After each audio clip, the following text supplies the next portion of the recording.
사순 제4주간 고해성사의 기쁨. 고해성사에 대한 편견. 고해성사에 대해 많은 신자들이 부담을 갖고 있습니다. 가장 감추고 싶은 내면의 모습을 누군가에게 드러낸다는 것이 비록 그것이 사제 앞이라 하더라도 쉬운 일은 아니기 때문입니다.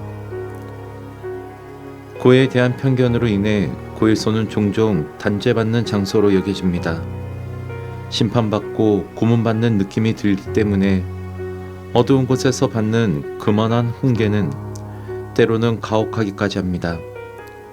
고해에 대한 두려움과 거부감 때문에 사람들은 고해성사로부터 멀어지고 심지어 신앙까지 등집니다. 고해성사 꼭 해야 하나요? 그냥 하느님께 고해하면 되는 것 아닌가요? 오해에서 생긴 거부감. 우리가 고해성사를 청하는 이유는 그것이 신자로서 지켜야 할 단순한 의무이기 때문만은 아닙니다. 고해성사는 우리가 저지른 죄로 인해 하느님께로부터 멀어진 우리를 하느님과 화해시키며 죄로 인해 받은 상처를 치유해 줍니다.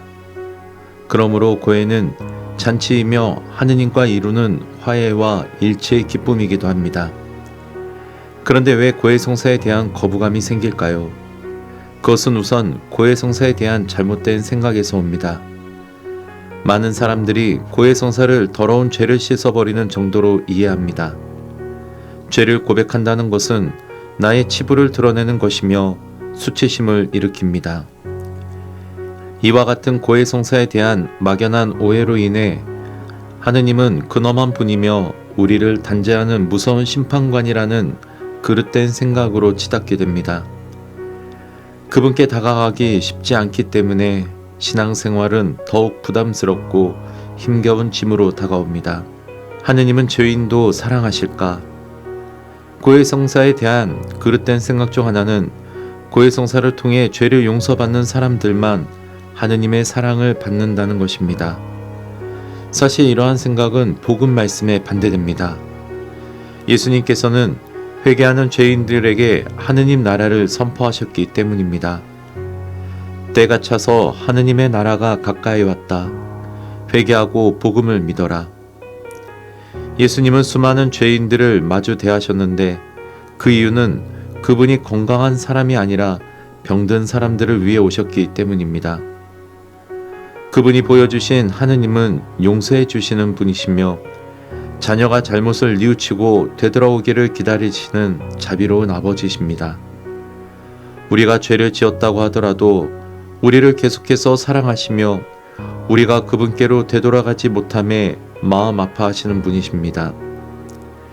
우리를 너무나 사랑하신 나머지 당신 아드님까지 보내주셨으며 예수님은 사랑하는 벗을 위해 당신 자신을 내어놓으심으로써 하느님의 사랑이 얼마나 극진한지를 몸소 보여주셨습니다. 고해성사의 출발점. 많은 사람들은 고해성사를 준비하면서 죄의 목록을 작성하려고 합니다. 하지만 그보다 먼저 해야 할 것이 있습니다. 우리가 그동안 잊고 지냈던 하느님의 사랑을 되새기는 것입니다. 죄에 기울기 쉬운 우리 인간은 나약하기에 죄가 무엇인지 잘 알지 못합니다. 그런 우리가 스스로 죄인임을 알 수 있는 길은 하느님의 사랑을 깨닫는 것입니다. 집을 떠난 탕자가 방탕한 생활을 하다가 궁핍해진 후에야 아버지 집에서 느꼈던 사랑을 깨닫고 아버지께 돌아올 수 있었듯이 우리를 향한 하느님의 사랑 앞에서 우리는 비로소 부당하고 부족한 자신을 알게 됩니다. 예수님을 통해 보여주신 하느님의 사랑만이 우리 눈을 밝혀주어 죄가 무엇이고 죄가 얼마나 심각한지를 알아볼 수 있게 합니다. 이러한 하느님의 사랑은 교회가 거행하는 여러 성사들, 특히 미사 때의 성찬례를 통해 잘 드러납니다. 양심 성찰 방법. 하느님의 사랑만이 죄를 밝게 드러내는 이유는 죄의 본질이 사랑을 거부하는 것이기 때문입니다.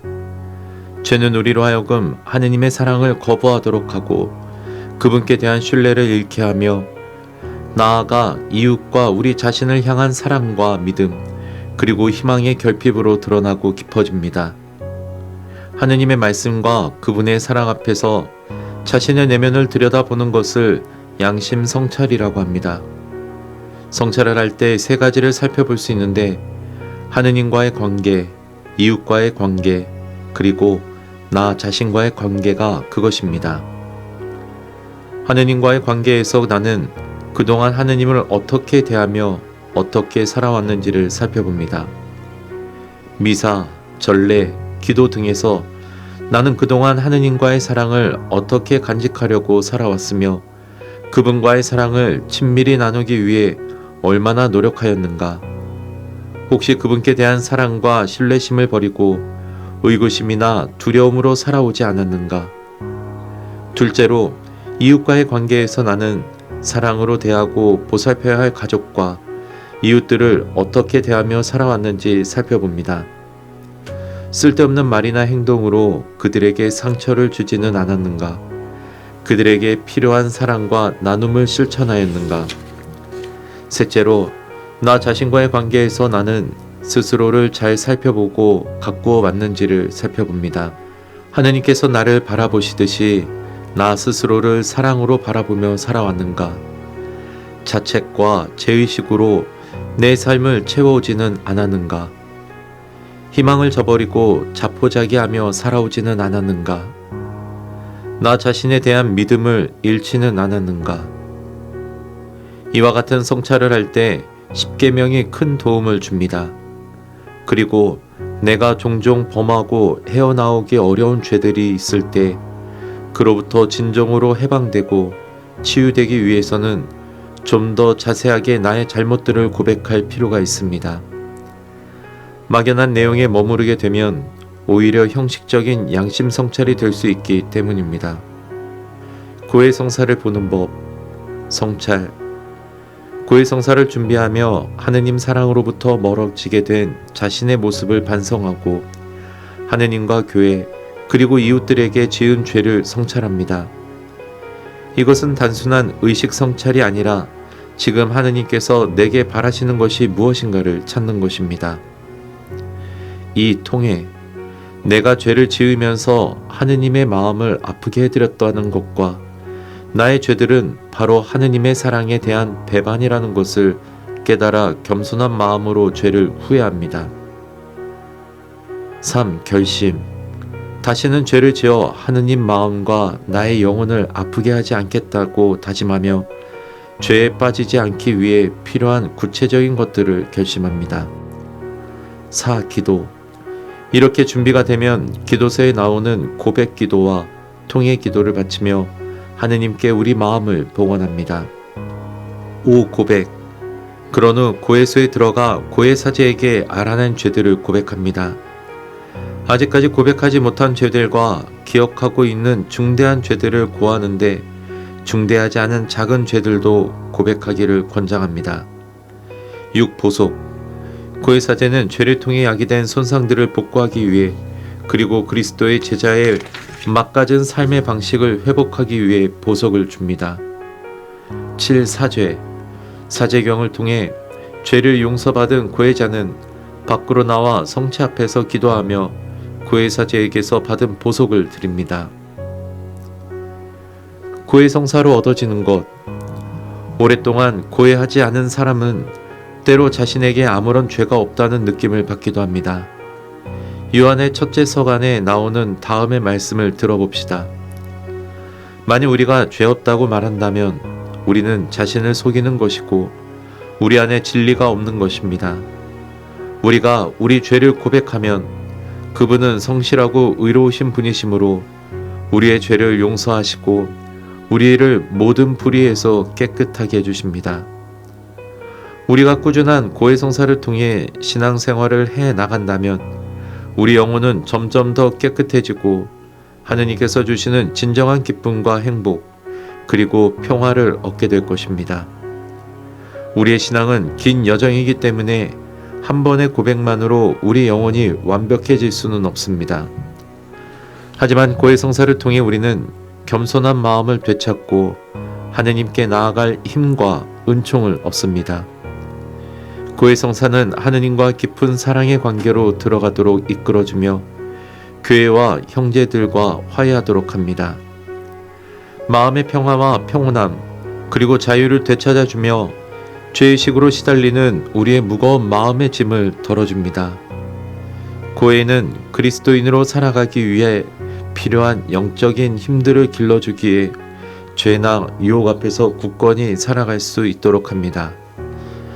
또한 우리를 무거운 짐으로부터 해방시켜 주기에 우리에게 어떠한 영적인 결단과 용기를 요구합니다.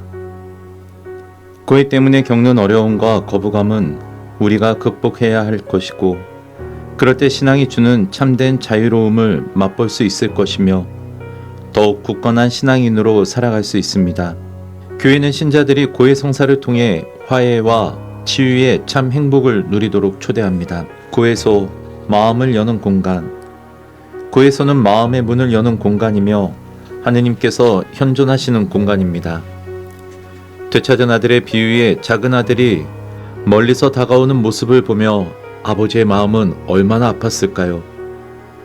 아들이 무거운 짐, 죄의식, 종살이에서 벗어나길 바랐을 그 마음을 보게 됩니다. 바로 아들의 입장에서 생각하는 공감입니다. 고해소에서 만날 분도 공감해 주시는 분이신데 이런 하느님을 알지 못하고 만나지 못하기에 어려워하는 것입니다. 고해는 성찰에서 시작하는데 작은 아들처럼 아버지의 집을 그리워하는 그 마음으로 자신을 짓누르는 짐에서 벗어나 다시 자신의 삶을 시작할 수 있음을 믿고 나아가야 합니다. 하느님과 사람의 중재자, 사제. 사제는 하느님과 사람을 이어주는 중재자입니다. 왜 가톨릭 교회에는 고해 성사의 사제와 같은 중재자가 필요하냐고 묻는다면 하느님과 각자의 직접적인 관계에 한계가 있기 때문이라고 설명할 수 있을 것입니다.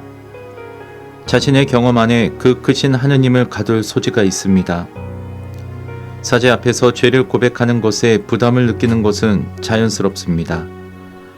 아무런 부담 없이 혼자 해결하려고 할 때 솔직한 죄의 고백이 가능할까요? 아담과 하와가 선악과를 따먹은 행위를 봅시다.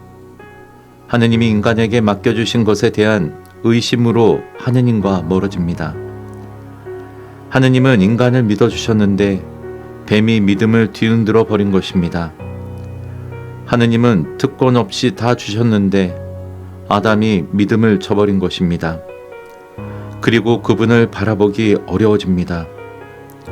고해 성사는 죄를 지어 부끄러운 내가 내 속에 파묻혀버리고 자신을 짓누르며 폐쇄적으로 변해 피폐해지는 것에서 벗어나 늘 나를 받아주시는 하느님과 교회 공동체를 향해 나가도록 합니다.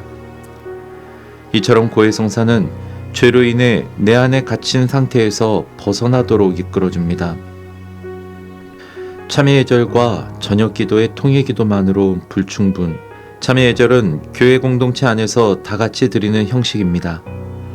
물론 소제는 하느님의 은총으로 인간적으로 속죄할 수 있다고 교리서는 말합니다. 하지만 되제는 고해 성사를 통해서만 벗어날 수 있습니다. 부담이 있더라도 교회의 초대에 응하는 것이 신앙인의 용기라고 할 수 있습니다. 어떤 이들은 고백할 죄가 없다고 하는 경우도 있는데 이는 양심의 감수성이 무뎌진 결과입니다. 용서는 죄의 탕감이고 죄는 곧 빚인데 이처럼 빚을 졌다는 생각조차 없으면 무상으로 우리의 빚을 탕감해 주시는 무상성의 은총을 누리지 못하는 상태와 같습니다. 선한 포도밭 주인의 비유를 보면 오후 5시에도 일꾼을 데리고 가는 주인을 보게 됩니다. 하루 종일 일감을 찾지 못해 허탕을 치고 시름에 빠졌을 일꾼에 대한 불쌍한 마음이 있게 가능한 일입니다.